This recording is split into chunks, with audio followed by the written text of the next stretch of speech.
যখন মার্কেট বাড়ছিল তখন বলেছিলাম যে এপ্রিল শুরু হতে না হতেই মার্চটা তো পুরো ঠিকঠাক থাকবে, এপ্রিল ফার্স্ট শুরু হলো ডাউন যাবে।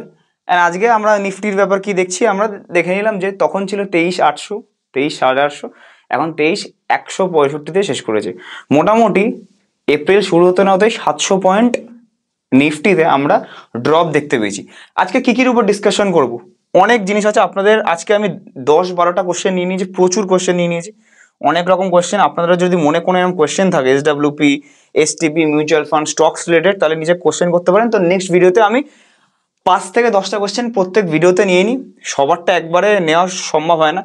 FII DII এর ব্যাপার ডিসকাস করবো, data, recession and Trump tariffs এর ব্যাপারে কি হতে পারে ফিউচারে ডিসকাস করব, ইরান ইসরায়েলের ওয়ারের ব্যাপারে ডিসকাস করব।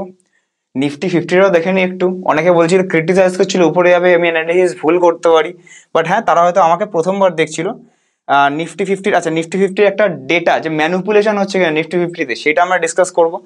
ডিরেক্টলি চার্টসে গিয়ে নিফটি ফিফটি আমরা পুরোপুরি দেখবো, ঠিক আছে, চার্টে গিয়ে যে নিফটি লোয়ার লেভেলে কত দূর আসতে পারে টেকনিক্যালি আমরা দেখবো, ঠিক আছে। নিউজ ওয়াইজ ওটা আলাদা ব্যাপার, কখন কি নিউজ আসবে। নিচে যে গেলে লোয়ার লেভেলে কি আসতে পারে, আগের ভিডিওতেই বলেছিলাম যেখানে আমাদের মতো একটা শুটিং স্টার তৈরি হয়েছে, তারপরে রেড ক্যান্ডেল মানে এখানে একটা ডাউন ট্রেন্ড 100% কনফার্ম। তো আগের ভিডিওটা, একদম আগের ভিডিওটা দেখে নেবেন। যদি চ্যানেলে নতুন হন তাহলে জাস্ট সবকটা আমরা কিভাবে, আমরা কি রিলেটেড ভিডিও বলি, আমরা একদিকের ডাইরেকশন বলি না, এটা আমাদের চ্যানেল। তো এখানে আপনি সব রকম ভিডিও পেয়ে যাবেন, যে বুল রান শুরু হচ্ছে নাকি বাজারে একটা ট্র্যাপ। রিসেন্ট ভিডিওর মধ্যে কি কি আছে, এপ্রিল মাসে কি সত্যিই পড়বে নাকি ঊর্ধ্বমুখী হবে মার্কেট, এখানে বলা আছে যে শুটিং স্টার তৈরি হয়েছে, ডাউন হবে, and তারপর থেকে ডাউন হয়েছে। 2 এপ্রিলের পর থেকে শেয়ার বাজারে হবে কি এক্সাক্ট পতনের ডেট ফেট সবকিছু। আমার প্রেডিকশন, আমার ভুল হতে পারে, আমি অ্যাস্ট্রোলজার না, বাট স্টিল সেরকম ভাবে এপ্রিলটা স্টার্ট হয়েছে। অ্যান্ড কি হতে পারে এখানে দেওয়া আছে, উপরে এইটা ভাঙলে ব্রেকআউট করলে উপরে যাবে, এখান থেকে এটা ভাঙলে নিচে আসবে, ওসব করি না। একদিকে বলবো এতদিন ঠিক হয়ে এসছে, যদি কোনোদিন ভুল হয় আমার ফল্ট, যদি না ভুল হয় না ভুল হবে, আপনার সামনে সব দেওয়া আছে। 5 লাখ টাকা মিউচুয়াল ফান্ডে কত কি হয়েছে এরকম ভিডিও আমাদের এখানে অনেক থাকে।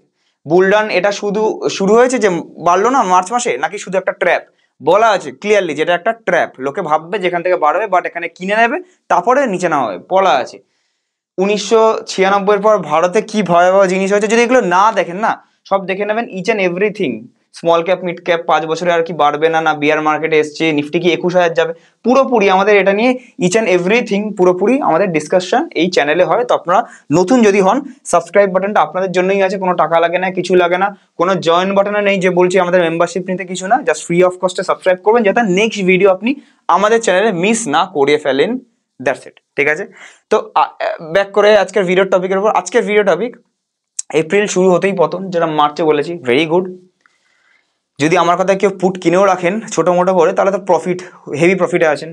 আর যদি নিজের কনফিডেন্সে, ওভার কনফিডেন্সে আমার উল্টো গিয়ে থাকেন, তাহলে তো খুব লসে আছেন বা স্টক লস হিট হয়ে গেছে। বাজার নিচে যাওয়া কি শুরু? অবশ্যই শুরু, 100%। মার্কেট 22,000-এ আটকাবে নাকি যাবে 20,200, এখানে লিখেছি, এখানে একটা সিগনিফিকেন্স আছে। বারবার আমি বলছি মার্কেট কোথায় যাবে না যাবে আমরা আজকে লেভেলের ব্যাপারে ডিসকাশন করব। তো এখানে লেখা আছে 22,000-এ কি আবার আটকাবে, যেখান থেকে উঠেছে, সেটা কি ডবল বটম তৈরি হবে ডবল টপের মতো, নাকি যাবে 20,200? কেন লিখেছি অ্যান্ড 20,200 নিয়ে কি আমি আজকে কিছু ডিসকাস করবো? The answer is yes. সেখানে একটা গ্যাপ আছে, সেই সব আমি কিছু বলবো না, ওটা ভিডিও আমার আগে তৈরি হয়ে গেছে 1 মাস আগে, যে গ্যাপ ফিল করবে করবে না, বাট ওটা নিয়ে ডিসকাশন একটু যদি করতে হয় তো করবো। তো আমরা স্টার্ট করবো ফার্স্টে, কি দিয়ে স্টার্ট করবো? ফার্স্টে আমি স্টার্ট করব আমাদের নিফটি 50 দিয়ে, একদম বেসিক নিফটি 50 কতই চলছে। আগের ভিডিওতে এখানেই শেষ করেছিলাম, ঠিক আছে, 22,591 ছিল। তো এখন যদি আজকের রিফ্রেশ করি পেজটা, আজকে নিফটি, সরি ওটা 23,500 ছিল, এটা 23,165, অনেকখানি পড়ে গেছে। তো হাই থেকে অলমোস্ট 700 পয়েন্ট মতো ডাউন। এখানে কেন এই প্যানিকটা হচ্ছে, কেন মার্কেটটা আজকে পড়া শুরু হলো? মার্চ মাসে কিছু হয়নি, জানা কথা ছিল এগুলো। বলতে হবে যে নিউজগুলো না একসাথে আসে, কোনো নিউজ ছাড়াই বুঝে গেছিলাম। কেন আমি বলছিলাম কোনো নিউজ ছাড়াই যে উপরে উঠেছে না, জানা কথা এইখানে ভরে ভরে নিউজ, এখানেও ছাড়তে পারতো নিউজ, ট্যারিফ এখানে বলতে পারতো, ডিলে করতো না ট্রাম্প, যুদ্ধ আগেও হতে পারতো, সবকিছু আগে হতে পারতো, ঠিক আছে। FII বেচতে পারতো, এই যে ভরে ভরে একটুখানি কিনলো, কেনা দেখালো, সব কি বেকার উপরে নিয়ে গেল। কেন উপরে নিয়ে গেল? ফিনান্সিয়াল ইয়ার শেষ হয়। আপনারা কি জানেন কেন উপরে নিয়ে গেল? 5 সেকেন্ড আছে, কমেন্ট করুন। না জানলে এগুলো, মানে স্টক মার্কেটে আছেন কি করছেন এগুলো জানতে হবে। জানেন?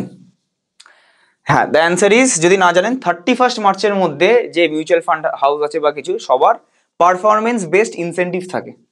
ফান্ড ম্যানেজার হোক, বড় বড় ফান্ড ম্যানেজার হোক, সবাই হোক, তো তাদের এনএভি গুলো বা এই মার্কেটটা ইচ্ছা করে বাড়ানো হয়, বা এনএভি গুলো মিউচুয়াল ফান্ডে বাড়ানো হয়, প্রফিটটা দেখানো হয়, যাতে পারফরমেন্স বা 1 বছরের রিটার্ন তারা এক্সট্রা দেখাতে পারে, অ্যান্ড সেই রিটার্নের চক্করে তারা বেশি টাকা ইনসেন্টিভ হিসাবে পায়। ইচ অ্যান্ড এভরি ফান্ড হাউসের ফান্ড ম্যানেজার এটা পেয়ে থাকে। তো তাই জন্য একটুখানি উপরের দিকে লাস্ট সপ্তাহে একটুখানি উপরে ওঠে প্রত্যেকবারই। তো এইবারে উঠেছে, ম্যাসিভ উঠেছে।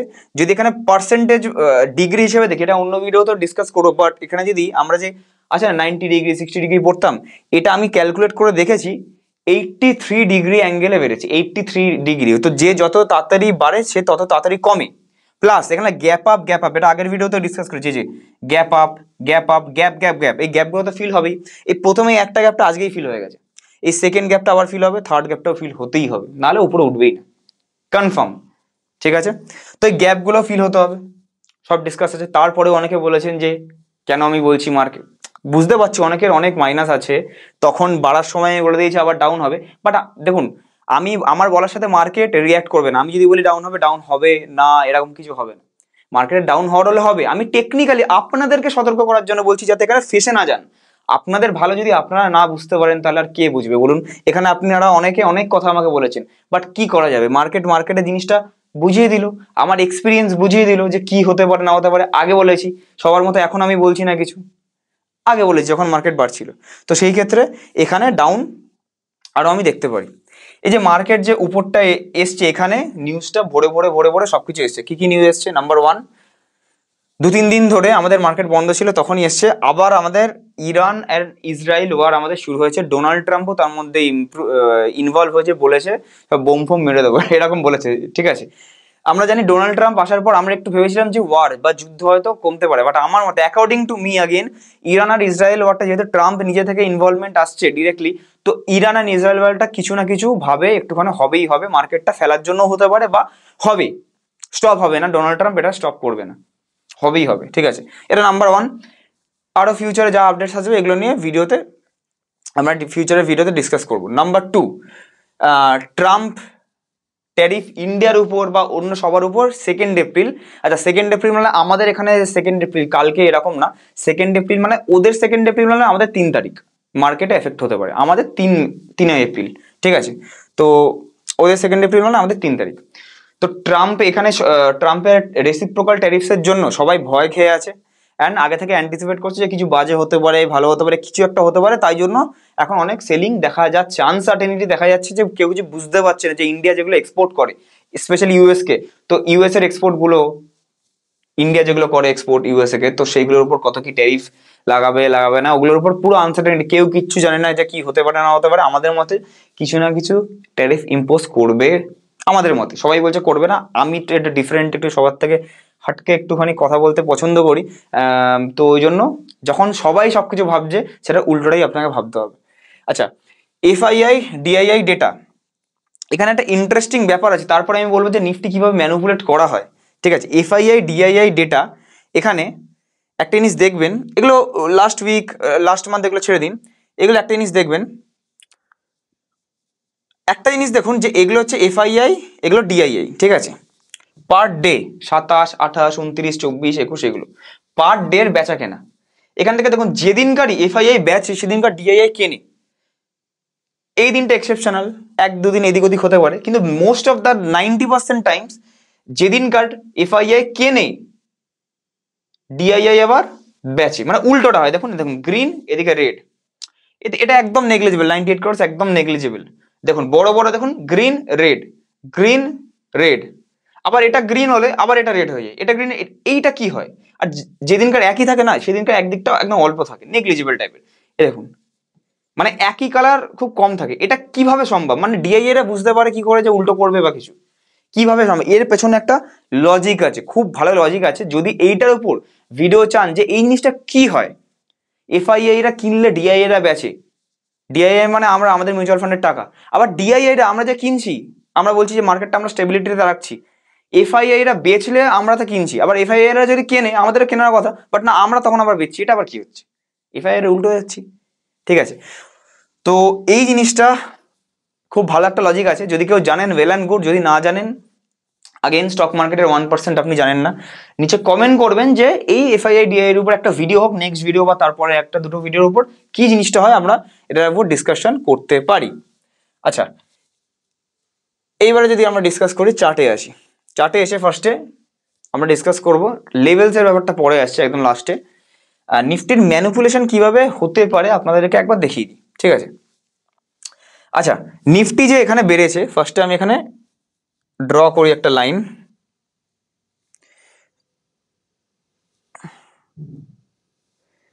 একদম এই বটম থেকে, ব্যাস 3rd মার্চ 4th মার্চ এরকম হবে, একদম বটম থেকে একদম 8.60%, ঠিক আছে? 8.60% এখানে 8.5% মতো বেড়েছে। এবারে যদি আমি টপ 5 স্টকস, নিফটির মধ্যে তো আপনাদের মতো আরবিএনএল, আইএস ওসব কিছু নেই, স্মল ক্যাপ মিড ক্যাপ ওগুলো নেই, টপ 50টা স্টকই আছে। তো নিফটি 50-র আমি যদি কোম্পানি লিস্টে যাই, এখানে একটা পিডিএফ আছে এনএসির তরফ থেকে, কোম্পানির যদি লিস্টে যাই তাহলে এখানে যদি দেখি যে ওয়েটেজ কোন কোন কোম্পানির কত কি ওয়েটেজ আছে, এখানে আমার দুধ কা দুধ পানি কা পানি হয়ে যাবে যে আপনাদেরকে যে মার্কেট মানে অল ওভার নিফটি দেখেন, বাট ওটা দেখা উচিত না, কিভাবে ম্যানিপুলেশন করা হয় একটু শিখে নিন। আমি ওই জন্য বলছি আমার ভিডিও দেখলে অনেক কিছু দেখতে পারবেন, বুঝতে পারবেন, ঠিক আছে? এইচডিএফসি ব্যাংকে 13% ওয়েটেজ আছে, আইসিআইসিআই ব্যাংকে অলমোস্ট 9% ওয়েটেজ আছে, রিলায়েন্সে 8%, ইনফোসিসে 5%, ভারতী এয়ারটেলে 4.5%-এর মতো ওয়েটেজ আছে। এই পাঁচটা মিলে 45-50% আধা নিফটির ওয়েটেজ হয়ে যায়। তারপরে এগুলো দেখুন 2, 3, 3 এসব আছে। এই পাঁচটাই হচ্ছে মেন, এই পাঁচটা যেমন পারফরমেন্স দেবে সেরকমই নিফটি আপ অ্যান্ড ডাউন বেশিরভাগ হয়, 50% এই পাঁচটাই কন্টেন করে, ঠিক আছে?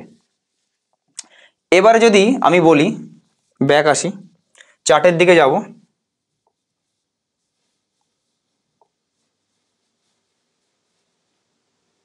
ওকে, নিফটির চার্টে আসবো, এ বেড়েছে 8.5%।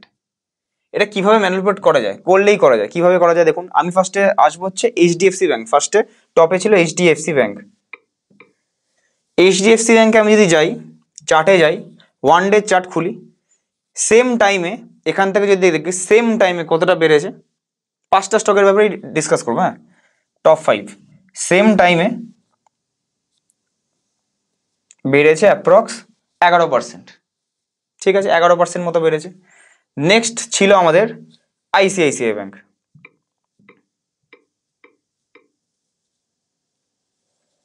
আইসিআইসিআই ব্যাংক, ঠিক আছে?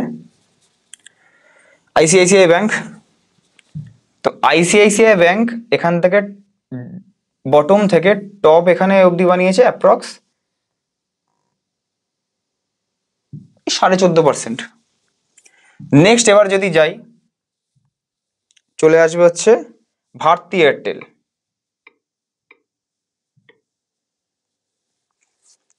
আচ্ছা, ভারতী এয়ারটেল, ঠিক আছে? ভারতী এয়ারটেল এখানে বেড়েছে অ্যাপ্রক্সিমেটলি, ভালো করে দেখবে না, এই অ্যানালিসিসগুলো অন্য কোনো চ্যানেলে পাবেন না। ভারতী এয়ারটেল বেড়েছে অ্যাপ্রক্সিমেটলি 13%। নেক্সট যদি যাই, এরপরে ইন্ডেক্সের মধ্যে কি কি আসে একটু ভুলে গেলাম, আপনাদের দেখিয়ে দিই একবার। ভারতী এয়ারটেল,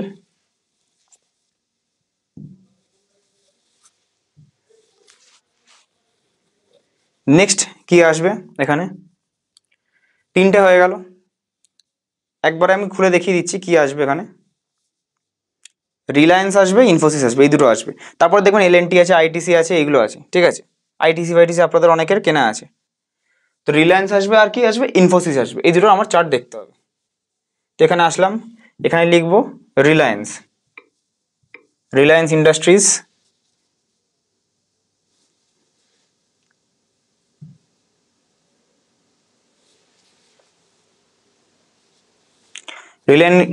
রিলায়েন্স ইন্ডাস্ট্রিজে কত % বেড়েছে, অ্যাপ্রক্সিমেটলি বেড়েছে এই যে জবের বটম বানিয়েছিল এই মার্চ থেকেই, sorry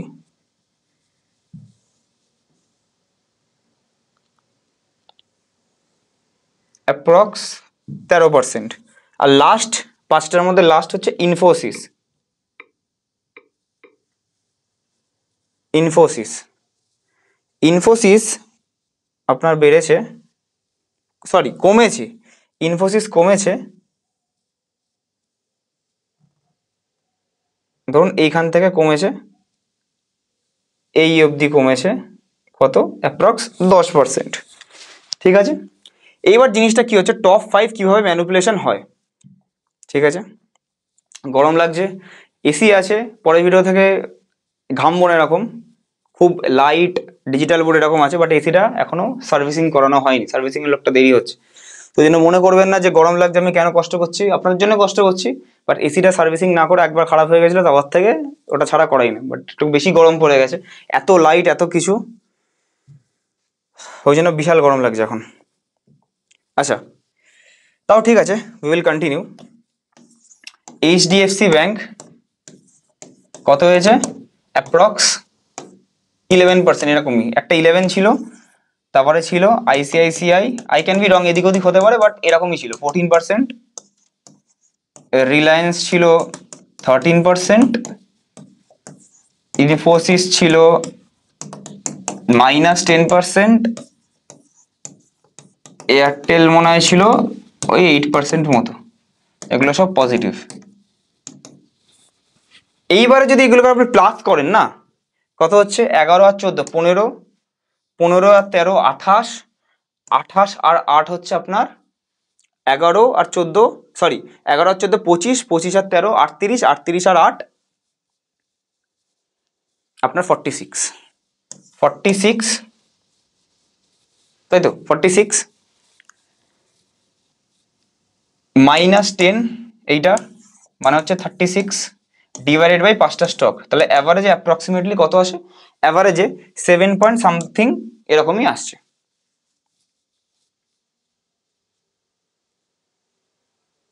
if I am not wrong, 11 plus 14 কত, 25, 25 প্লাস 13 হচ্ছে 25 প্লাস 13 হচ্ছে আপনার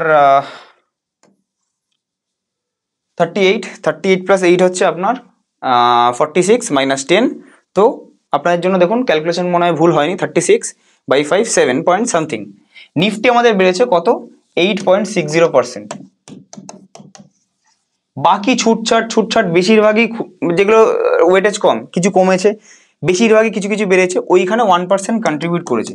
কিন্তু মেন এই 5টায় যদি মাইনাস হয়ে যেত না, নিফটিও দেখতেন মাইনাস হয়ে যেত, 22,000 থেকে নেমে 21,000 তার ঘরে আবার চলে আসতো।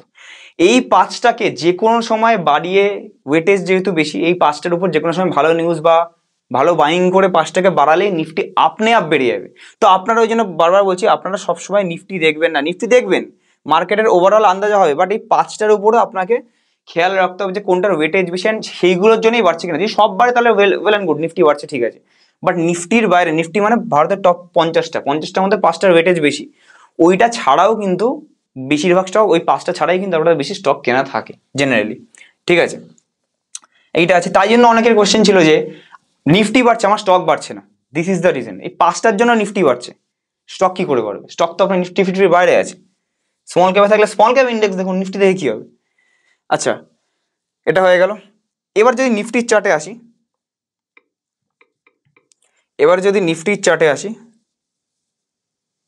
নিফটির চার্টে আমি 20,200টা কি বললাম, ওখানে তো গ্যাপ আছে একটা আমরা জানি, বাট যদি বাই চান্স এইটাকে আমরা একটা ডবল টপ হিসাবে যদি ধারণা করি, যে এখানে একটা এম প্যাটার্ন তৈরি হয়েছে, এটা আরো নিচে আসবে, তো ডবল টপ এখানে একটা ক্রিয়েট হয়ে যাবে, যদি এটাকে আমরা ধরি, তাহলে ডবল টপ যদি ক্রিয়েট হয়, তাহলে ডবল টপের টার্গেট কত হতে পারে, ডবল টপ যদি ক্রিয়েট হয়, ডবল টপের টার্গেট কত হতে পারে। ঠিক আছে, এখানে একটা রেজিস্ট্যান্স যদি আমি এঁকে নিই, একদম এখানে রেজিস্ট্যান্স আঁকছি, রেজিস্ট্যান্স এখানে এঁকে নিয়েছি, এবার এখানে আমার কিছু দেখানোর আছে হালকা ফুলকা।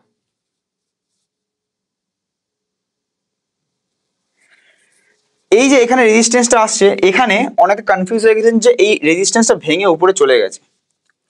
এই যে জায়গাটা আছে, এইটুকুনি জায়গা 24,200 অব্দি, এই জায়গাটাকে বলা হয় হচ্ছে liquidity grab zone. Liquidity grab zone মানে বোঝাচ্ছি, এই জায়গাটা যে আছে রেজিস্ট্যান্সের কাছাকাছি, এই জায়গাটাকে বলা হয় সাপ্লাই জোন। এইটা অনেকেই জানেন I guess, basic. Supply zone মানে যেখানে মানে সেলাররা ওখানে সেল করবে, আর লিকুইডিটি গ্র্যাব জোন মানে সেল তো করবে, এখানে রেজিস্ট্যান্স তো আছে, আগের বার এখান থেকেই কমেছে, এই যে এতটা নিচে এসছে, কিন্তু এখানে যে একটা উইক বা একটুর জন্য উপরে চলে গেল না, 800-র উপরে 850, 860, 70 অব্দি যে গেল, ওইখানে অনেকে স্টপ লস আছে, যে রেজিস্ট্যান্সের উপরে স্টপ লস লাগিয়ে দেবো, যারা শর্ট সেল করেছে ওখান থেকে স্টপ লসটা ট্রিগার করলো, ট্রিগার করে নিচে আসলো, তো এটাকে বলে লিকুইডিটি গ্র্যাব জোন। আর ওইখানে ব্রেকআউটে অনেকে ভাববে এখান থেকে ব্রেকআউট দিচ্ছে, বাইং করে ওপরে যাবে 24, 200, 300 অব্দি তো যাবে, ওখানে আমি সুইং ট্রেডিং করে নেবো। ওখানেই লোকে ফেসে গেছে, অ্যান্ড হয়তো তাড়াতাড়ি উঠবেও না, স্টপ লস সবার হিট এখানে হয়ে গেছে, রাইট? ওই জন্য লিকুইডিটি গ্র্যাব জোন। অ্যান্ড রেজিস্ট্যান্সটাকে যদি এখানে আমি কি করি, যদি ডবল টপ এখানে ধরি, তাহলে এই লেভেল হিসেবে ধরুন এইখান থেকে একদম বটম থেকে উপরে কতটা আছে রেজিস্ট্যান্সটা, অ্যাপ্রক্সিমেটলি আছে 8.5%, 8.42% অ্যাভারেজে আমি ধরছি, 8.42% অ্যাভারেজে। তাহলে 8.42% নিচে আমার টার্গেট হবে এই ডবল টপের 8.42%, ঠিক আছে? মানে এখান থেকে বটম থেকে আরো 1850 point down, which is equivalent to 20,200, 20,100-র কাছে আসছে। এবার 20,200, 100 ওইখানটাতে একটা তো বড় একটা গ্যাপ আছেই। এবার সেটা এখন আসবে, এটা আমার মতে হয়তো 2 বছর পরে আসতে পারে। আচ্ছা, এ দেখুন, ওপেনলি বললে না সবাই তো সিরিয়াস থাকে না, ওপেনলি আমি যে বলছি বা ঠিক হচ্ছেও বা, এটা পরে তো টাইম উইল টেল এভরিথিং, যে টাইম সব বলে দেবে যে কারটা ঠিক কারটা ভুল। কিন্তু ওপেনলি বললে না, এই সিরিয়াস যারা নেই, যারা নট সিরিয়াস ক্লায়েন্টস বা not serious students, not serious viewers, তারা জুয়ার মতো ভাবে সবসময় বাড়বে, বুল মার্কেট দেখেছে, তো ওই জন্য ভাল লাগে না আমার বলতে openly. This is the reason why আমি প্রাইভেট ক্লায়েন্টসদের এত প্রেফার করি, বিকজ তারা আমার পোটেনশিয়াল জানে। এই 2027 সালে একটা যে কি বড় রিসেশন আসতে চলেছে, বা কোথায় টাচ করে কখন কি আসতে পারে, এইটা আমি ওই জন্য ডিসাইড করেছি, বলবো আপনাদের পরে বলবো। বাট এই বছরে 2025 সালেই বলে রাখবো, 27 সালে কি হবে ওটা only for our mutual fund investors clients যারা সিরিয়াস। আবার বলবো, আবার সবাই ভুলভাল কথা বলবেন, কি দরকার, একবার আমি দেখে নিয়েছি। তো সেই ক্ষেত্রে ওটা বলবো আপনাদের, হয়তো পরের বছর বলবো। এখন থেকে সবাইকে সচেতন রাখবো যে কখন কি ডেট ফান্ডে শিফট করতে হবে, কখন কি টপ হতে পারে, সবকিছু ক্যালকুলেশন আমার এখন থেকেই অলরেডি করা আছে। বাট এইখানের ক্ষেত্রে যদি বলি, এটা আসতে পারে, এটা আসলে খুব ভালো আমরা বাইং করতে পারি, কিন্তু যদি না আসে আমরা হয়তো 2027-ও এই লেভেলটা আবার দেখতে পারি। বাট তখন কি করবো, তার জন্য কি এখন বাইং করবো না? The answer is no. এখন বাইং করে উপরে আমি ডেট ফান্ডে শিফট করে নেবো, যাতে পড়লেও আমার ফান্ডটা বাড়তে থাকে। মিউচুয়াল ফান্ড, স্টকসের কথা তো ছেড়েই দিলাম, স্টক সব ধুলো মিশে যাবে, ঠিক আছে? অলরেডি ইউরোপে রিসেশন শুরু হয়ে গেছে। এইবারে এইখানে যদি আসে ওয়েল অ্যান্ড গুড। আমরা এখন কি টার্গেট করছি, এইগুলো দূরের কথা, আগে এটা ব্রেক করবে তখন আমরা ডিসিশন নেবো, তখন আবার নতুন ভিডিও বানাবো। এখন আমাদের মেন টার্গেট হচ্ছে এই রেঞ্জটা 22,400, এই গ্যাপটা এখানে ফিল করতে হবে। 22,500 থেকে 22,400 এই অবধি আগে আসুক, তারপরে আমরা দেখবো যে এখান থেকে একটা হায়ার লো বানায় কি না, তখন আমরা দেখবো, একটা ডিসাইড করবো। আগে 22,500 অব্দি আসতে দিই, ততক্ষণ দেখা যাক কি হয় না, ঠিক আছে? অ্যান্ড ট্রাম্পের ট্যারিফের ব্যাপারে আমাদের 2 এপ্রিল বা কালকে রাতে, যেটা আমাদের 3 এপ্রিল থেকে আমাদের মার্কেটে এফেক্ট দেখা শুরু হবে, সেটাও দেখবো, সেটার উপর ভিডিও বানাবো, যে কি আলটিমেটলি বললো অ্যান্ড কতটা ভয় পাওয়া উচিত, উচিত না, কতটা নেগেটিভ, কতটা পজিটিভ। তো সেইটাও ব্যাপারে আমি ভিডিও ফিউচারে আনেওয়ালা দিনে বানাবো। যদি ভিডিও ভালো লাগে কন্টিনিউয়াস দেখতে থাকছেন, ওয়েল অ্যান্ড গুড। আপনার লাইফে স্টক মার্কেট নিয়ে কিছু হবে, আপনার ধৈর্য আছে, এরকমই নলেজেবল ভিডিও থাকলে সাবস্ক্রাইব করবেন। কোনো কমেন্ট থাকলে করে নেবেন, যেমনি আমরা কমেন্ট এখন রোজ পড়ে নিই, আজকেও পড়া স্টার্ট করছি। ওকে, ফার্স্ট কমেন্ট, তুমি এত ভালো অ্যাডভাইস দাও, কিন্তু কোনোদিন তো একটা দুটো এমএফ বা মিউচুয়াল ফান্ডের নাম বললে না কোনোদিন, এটাই আক্ষেপ। আক্ষেপের কিছু নেই, আপনাদের জন্য এমফি এত বড় লিস্ট বানিয়ে রেখেছে যে কারা কারা রেজিস্টার্ড, তাদের কাছে আপনি যেতে পারবেন, অনলাইন কনসালটেন্সি অফলাইনটা আপনি যদি নেবেন না, তাহলে আমার খেটে আমার পড়াশোনা করে এই জিনিসটা লাইসেন্স বার করে কি লাভ হলো? আপনাদের জন্য তো করা, যাতে আমি বললাম, একেই জানেন সেবির এত প্রেশার, উল্টে ফাইন লেগে যাবে। তখন আমি যদি কাউকে বলি আমার ফাইন লেগে গেছে, আপনাদেরকে বলতে গিয়ে আপনারা দুবেলা দুটো খেতে দিন, কেউ খেতে দেবে না। Reality of life I know. আপনাদের জন্য একটু সার্চ করে নিন গিয়ে আমাদের লাইসেন্স নাম্বার আমার 300613, যাতে আমি আপনাকে অ্যাডভাইস করতে পারবো এমএফএ, ঠিক আছে, বা পিএমএসএ, স্টকের পিএমএসএ বা এআইএফএ। তো আপনারা যদি নিয়ে থেকে ফোন না করেন, যদি না ইন্টারেস্ট দেখান, তাহলে আমি কি করে বলবো? পাবলিকালি বলা যায় না, সেবি নিজেই বলে দিয়েছে পাবলিকালি উই ক্যানট টেল। সবার গোল আলাদা। আমি যদি এখন একটা বলি এক্সাম্পল, অ্যাক্সিস ওভারনাইট ফান্ড, আমি বললাম এটা ভালো, খুব ভালো লাগছে আমার ফান্ডটা, কিনে নিন। যে বয়স্ক, ধরুন 70 বছর বয়স, সেও কিনবে, যা 17 বছর বয়স সেও কিনবে। ইনি কিনেছে, আমি ভালো ফান্ড বলেছি, বাট ইনি দেখবে এই ফান্ডটা কিন্তু ডবল হয়, ধরুন 15 বছর, 20 বছর বা 12 বছর ডবল হয়। এনার জন্য তাও ঠিক আছে, অসুবিধা নেই। এনার জন্য তো ঠিক নেই, গ্রোথ পাবে না। তা ওই জন্য আমি ফান্ড বললেন, সবার ডিফারেন্ট জিনিস। কেউ 5 বছর পর বাড়ি করবে, তখন টাকা তুলেই নেবে, তা কি হবে এইসব করে? এবার 2027 সালে যদি ক্র্যাশ আসে, আমি তো আপনার ফান্ডটা মনিটর করতে পারছি না। তখন যদি বলি এই ফান্ডটাকে, বা কোনো ইকুইটি ফান্ডকে, এটা ইকুইটি না, কোনো ইকুইটি ফান্ডকে, example Axis small cap fund বেড়ে গেছে, আমার কথা শুনে আপনি 10 লাখ টাকা লাগিয়েছেন, সেটা 12 লাখ হয়ে গেছে 26 সাল অব্দি। এইবার 27 সালে গিয়ে বা 26-এর লাস্টে গিয়ে আমার মনে হচ্ছে রিসেশন আসবে, ক্র্যাশটা আসবে, বাট আপনি তো আমার ক্লায়েন্ট নেই, কারোরই ক্লায়েন্ট না। কিন্তু এই জিনিসটাকে এবার যে ওভারনাইট ফান্ডে ট্রান্সফার করতে হবে, যাতে মার্কেট যদি 40%ও কারেক্ট হয়, যেটা আমার মতে হওয়া উচিত, সেটা পরেও বলবো, যদি ডাউন আসে, স্টক মার্কেট ক্র্যাশ যেটা বলি আসে, তাহলে 12 লাখ টাকাটা আমার 12 লাখই থাকবে। উল্টে মার্কেট 40% ডাউন হলেও আমার 1-2 বছর পর সেটা 13 লাখ হয়ে যাবে। মার্কেট কমলেও বাড়তে থাকবে ওভারনাইট ফান্ডে, এফডির মতো রিটার্ন করতে থাকবে। যখন মার্কেট 40% ডাউন হয়ে গেল বা 35% ডাউন হয়ে গেল, তখন পুরো 13 লাখ টাকাটা আমি আবার ইকুইটিতে ট্রান্সফার করে নেব। তার 2 বছর পর 100% পেলে এটা আমার 26 লাখ হয়ে যাবে। কিন্তু এটা যদি আপনি জানলেন না, ফেলে রেখে দিলেন, দেখলেন 27-এর পর 40% ক্র্যাশ এসছে, 12 লাখ থেকে 40% ডাউন হয়ে যাওয়া মানে আপনার ফান্ড চলে আসবে 7 লাখ, ধরুন 7 লাখ, 7.5 লাখ, 8 লাখে চলে আসবে। তখন বলবেন রাজদার অ্যানালিসিস বাজে। এই জন্য অনেক কাজ থাকে। আপনি গোল বললেন 10-15 বছর ধরে আমাকে দেখে দেখে কখন কি ট্রান্সফার করবেন, হ্যান ত্যান অনেক কাজ থাকে। হাওয়ায় হাওয়ায় আমরা কথা বলি না, আমরা কাজটাকে কাজের মতো সিরিয়াসলি নিই। এমনি উই আর নট নাম্বার 1। আপনাদের যার আন্ডারে রেগুলার ব্রোকার যদি কেউ থাকে, ডিরেক্টরদের ছেড়ে দিন, আপনাদের উপর নিজেদের উপর নিজেরা যা করছেন, উই ডোন্ট কেয়ার, কি করছেন ভগবান জানে, যেটুকু বুঝছেন করছেন। রেগুলার আপনাদের অন্য এজেন্ট, অন্য অ্যাডভাইজার, অন্য কোনো ডিস্ট্রিবিউটারের মতো আমরা নই। আমরা স্টকসে ডিরেক্টলি অ্যানালিসিস করে, তাদের মতো না যে স্টকসের কোনো আমাদের অ্যানালিসিস করার কোনো পাওয়ারই নেই, নলেজই নেই, যখন যা বলছে বাইং করছেন। আমরা অন্য কিভাবে, আমরা যখন তখন ক্লায়েন্টদের বাই করাই না। আমাদের মনে হবে হল্ড করিয়ে দিয়েছি, মার্চে কাউকে বাইং করাইনি মার্কেট উপরে, জানতাম কনফিডেন্স ছিল ডাউন যাবে, ডাউনে ইনভেস্ট করাবো, এখনো করাইনি, হলে তাদেরকে ইন্ডিভিজুয়ালি ফোন করে আমি কেনাবো। অ্যান্ড যখন ডেট ফান্ডে মনে হবে মার্কেট পুরোপুরি ডাউন যাবে, তখন শিফট করাবো, যাতে টাকার ভ্যালুটা না কমে। বাই চান্স অসুবিধা হলো টাকা পয়সা তোলার জন্য, প্রিন্সিপালের থেকে ডাউন হলে আপনারই খারাপ লাগবে 2-4 বছর পর, তো সেইটা যেন না হয়, আমরা ট্রিগার পাবো, সঙ্গে সঙ্গে ডেট ফান্ডে ট্রান্সফার করে দেবো, ঠিক আছে, যাতে মার্কেট পড়লেও পুরোপুরি না কমে, 50% হলেও তো করাবো। তো এই জিনিসগুলো পার্সোনালি পসিবল। আমাকে অল ওভার দি ওয়ার্ল্ড আমি সবার জন্য আমি একটা ফান্ড হতে পারে না, তাহলে 9,000 10,000 ফান্ড কেন আছে? একটা দুটো ফান্ডই থাকতে পারতো না। আই গেস বোঝাতে পারলাম। পিএমএস সিস্টেম কিছু আছে তোমার কাছে? অবশ্যই আছে, সব এমফি রেজিস্টার সবার কাছেই আছে, আমার কাছেও আছে। যদি কারোর কাছে যদি থাকে, তাহলে কেমন সিস্টেম হচ্ছে, এখানে আপনাকে গুগলে গিয়ে সার্চ করতে হবে। পিএমএস মানে ডিরেক্ট স্টকসের ব্যাপার, ডিরেক্ট স্টকসের পোর্টফোলিও যারা বানাতে চান, তো এখানে গিয়ে সার্চ করতে হবে যে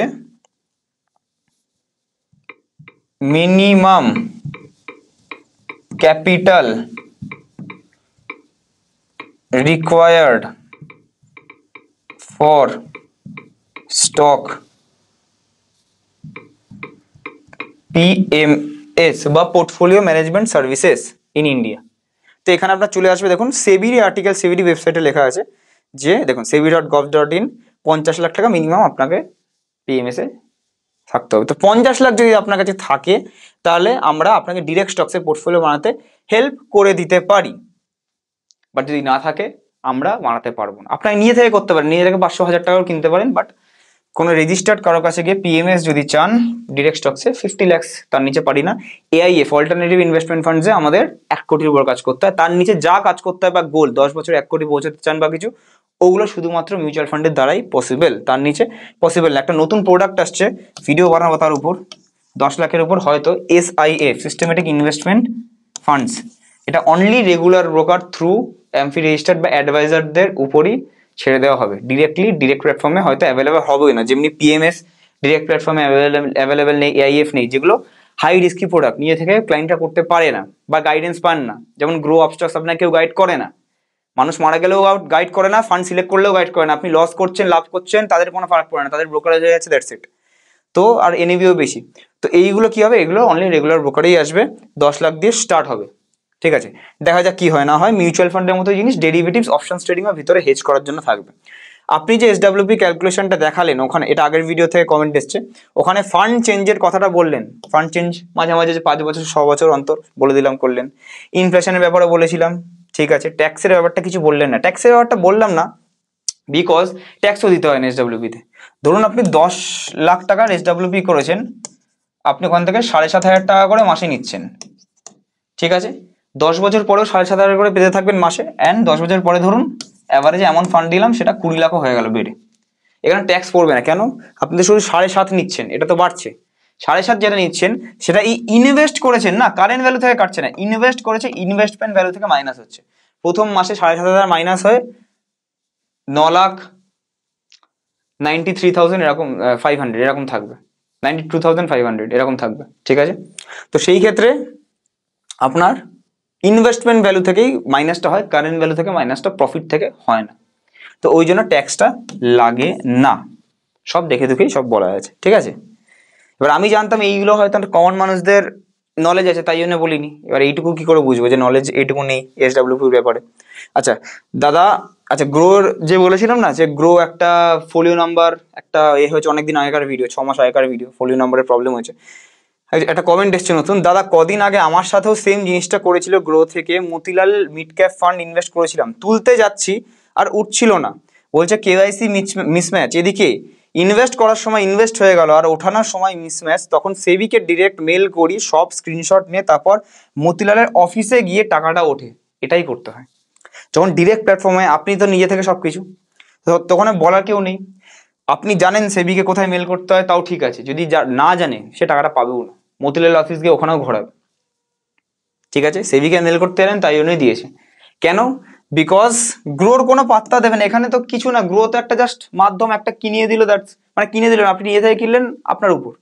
গ্রো কি করছে? কিছুই করছে না, কিছুই করছে না, কোনো কিছু ফায়দা তো নেই, ঠিক আছে।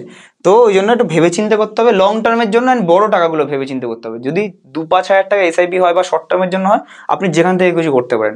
লং টার্ম প্লাস বড় টাকা কোনো অ্যাডভাইজারের কাছে, এজেন্টের কাছে, ডিস্ট্রিবিউটারের কাছে চলে যান, প্রবলেম হলে তারা কিছু সলিউশন করতে পারবে। অ্যান্ড একটা জিনিস, বড় জিনিস যেটা আমাদের এনজের সাথেও হয়, সেটা হচ্ছে আপনার যদি কেওয়াইসি মিসম্যাচ হয় বা প্রবলেম হয় না, 1000 একটা ক্লায়েন্ট আছে, যেখানে নিচে কমেন্টও করতে পারেন আপনারা, যে তাদের অ্যাকাউন্টই খুলবে না, ফার্স্টেই তাদের আটকে যাবে।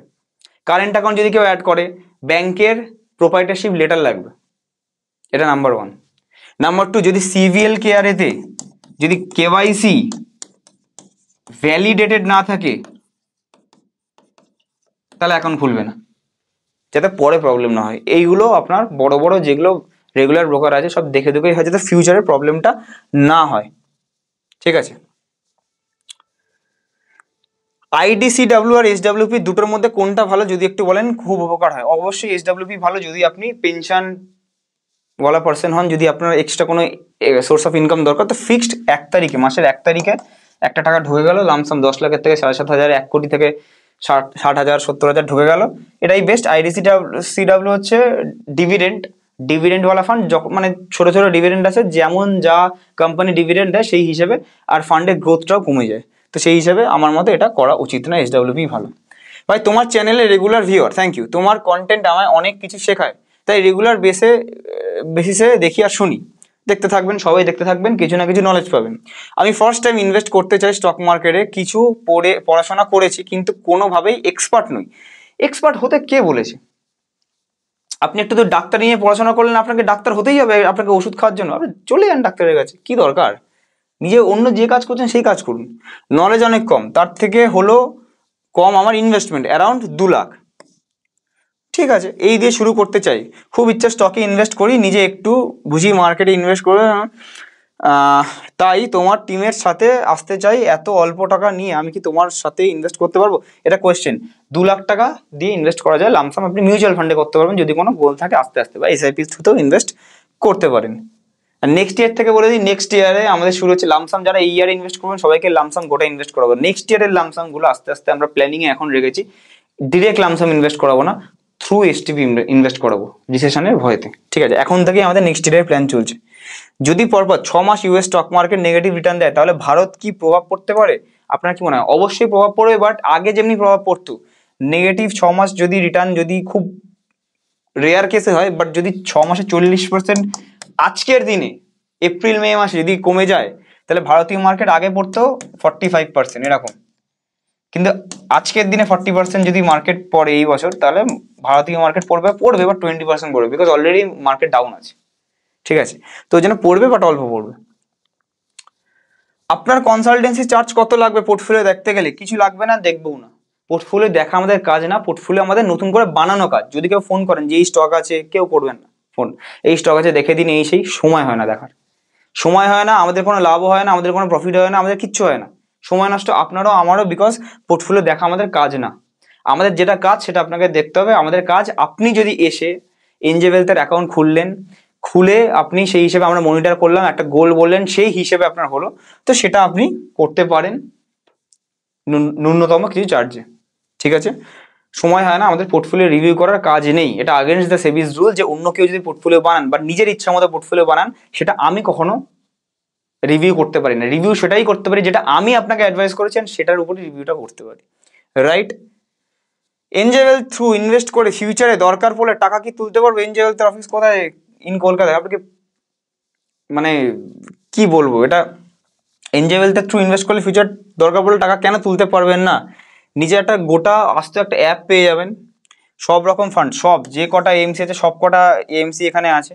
এখানে আপনি আস্তে দুটো বাটন পেয়ে যাবেন, যে এসডব্লিউপির বাটনটাও একবারে নিজের হাতেই পেয়ে যাবেন, পারচেসও পাবেন, সুইচও পাবেন, রিডিমশনে পুরো রিডিমশন, পার্সিয়াল রিডিমশন, এসডব্লিউপি, তিনটে অপশনই পাবেন যে কোনো ফান্ডে, যে কোনো ফান্ডে। ফান্ড সিলেকশনটা আমার উপর থাকে। এখানে একটা জিনিস হচ্ছে, এনজে ওয়েলথে শুধু অ্যাডভাইজারের থ্রু দিয়ে যেতে পারবেন, নিজে নিজে করতে পারবেন না। তো যদি আপনার এনজে ওয়েলথে আগে থেকে থাকে কোনো এজেন্টের মাধ্যমে, তারা তো নলেজ নেই, যদি সুইচ করে আমাকে অ্যাডভাইজার আনতে চান, তো আপনি সেটা আমাকে ফোন করে করতে পারেন, 15 দিনের প্রসেস। অ্যান্ড এনজে ওয়েলথ, যদি একটা জিনিস বলে যে কত বড় ব্রোকার, এনজে ওয়েলথের ওপরে কোনো ব্রোকার নেই, সব থেকে টপ ব্রোকার, বড় বড় পলিটিশিয়ান, অ্যাক্ট্রেস, হ্যান ত্যান, লিডার, সবার এনজে ওয়েলথের আন্ডারেই আছে। আর আপনি যদি এখানে গুগলে সার্চ করেন যে top mutual fund distributor in India, তাহলে এখানে পরপর নাম ধার দেখিয়ে দেবে। ফার্স্টে আসছে এসবিআই, বেস্ট অন ইউএম, কত টাকা ম্যানেজ করছে, অ্যাসেট আন্ডার ম্যানেজমেন্ট, সেটার উপর। ফার্স্টে আসছে এসবিআই, সেকেন্ডে আসছে NJ wealth, NJ India invest private limited, তারপরে আছে এইচডিএফসি ব্যাংক, তারপরে অ্যাক্সিস, তারপরে প্রুডেন্ট, তারপরে আইসিআইসিআই ব্যাংক, তারপরে কোটাক, এগুলো সব পরে। ঠিক আছে, গ্রো ফ্লো তো আশেপাশেই নেই। ঠিক আছে, এটা দেখতে পারেন, যে কোনো যাই সার্চ করবেন, top MFD in India search করবেন, সেখানে বাই এওএম চলে আসবে, এনজে এসবিআই কেও ছাপিয়ে গেছে। তো এসবিআই আর এনজের মধ্যে টক্কর চলে। টোটাল সারা ইন্ডিয়াতে যদি আপনারা বলেন যে আমাদের আন্ডারে কত, এনজের আন্ডারে কত লক্ষ কোটি টাকা ইনভেস্ট হয়, সেটা হচ্ছে আমাদের আন্ডারে এখন, এনজের আন্ডারে 2.5 লক্ষ, তারপর কোটি, 2.5 কোটি হয় তো 2.5 লক্ষ, তারপর কোটি,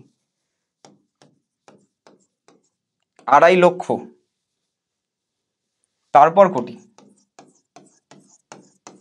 এত টাকা এনজের আন্ডারে ইনভেস্টমেন্ট হয়ে এখন বসে আছে। টোটাল মাসিক এসআইপি কত টাকা চলে? প্রত্যেক মাসের যে এসআইপি আপনার 5-10 হাজার সবাই মিলে জমে জমে জমে জমে কত টাকা চলে? 2,500, 2,500 টাকা, 2,500 কোটি টাকা মাসিক এসআইপি। ঠিক আছে, শুধু এটা মাসের এসআইপি যায়। টোটাল অল ওভার ইন্ডিয়ায় কত যায়? 25,000 কোটি, তার মধ্যে এনজেড থেকে 2,500 কোটি। 10% অল ওভার ইন্ডিয়ার এসআইপি একটা কোম্পানি, তাই জন্য number 1 leader in the industry, leader. তো এই যে টাকা তোলা ফোলা এইসব ব্যাপারটা ভুলেই যান, top top in the industry, কার সাথে কার তুলনা করছেন? তো ওই জন্য আই গেস আপনাদের ভিডিওটা ভালো লাগলো। যদি কোনো কোয়েরিজ থাকে যে আপনি কিভাবে আমাদের সাথে যুক্ত হবেন বা কিছু, বা অ্যানালিস ভালো লাগলে নিচে একটা কমেন্ট করে দেবেন। নিচে কোয়েশ্চেন থাকলে আমি নেক্সট ভিডিওতে নিয়ে নেবো, ওটাও কমেন্ট করতে পারেন। আপনাদের মতে বটম কোথায় হবে নিচে কমেন্ট করবেন, এটা আগেও অনেকবার করেছি, এবারও করতে পারেন। অ্যান্ড যদি কোনো আমার সাথে যুক্ত চান যে রাজের কথা শুনে আমি ইনভেস্ট করব, আমি যেভাবে বলছি, যখন যা মার্কেট ডাউন হবে সব আগে সব ঠিকঠাক করে, যেখানে আছে আপনি ঠিকঠাক গাইডেন্স পাচ্ছেন না বা নিজেও পাচ্ছেন না, তো এই নাম্বারে, এটা আমার পার্সোনাল নাম্বার, কন্ট্যাক্ট করে নিতে পারেন। রবিবার ছাড়া যে কোনো দিন রাত 8টা থেকে 10টার মধ্যে আমরা কল ধরে নেবো, বিজি পেলে কল ব্যাক আমি সবাইকে করে নিই রাত 11টার মধ্যে। আর একটা নাম্বারও দেওয়া আছে, সেটা হচ্ছে কৌশিক পলের নাম্বার, আমার পার্টনার, তাকেও সেম টাইমে করতে পারেন। আজকের জন্য এইটুকুই রাখছি, আবার নেক্সট ভিডিওতে ট্রাম্পের ট্যারিফের উপর কি বলে, খুব ইম্পর্টেন্ট ভিডিও হবে, দেখবেন, সাবস্ক্রাইব করে রাখবেন, সবার সাথে শেয়ার করবেন। থ্যাংক ইউ সো মাচ সবাইকে। Keep investing, keep trading.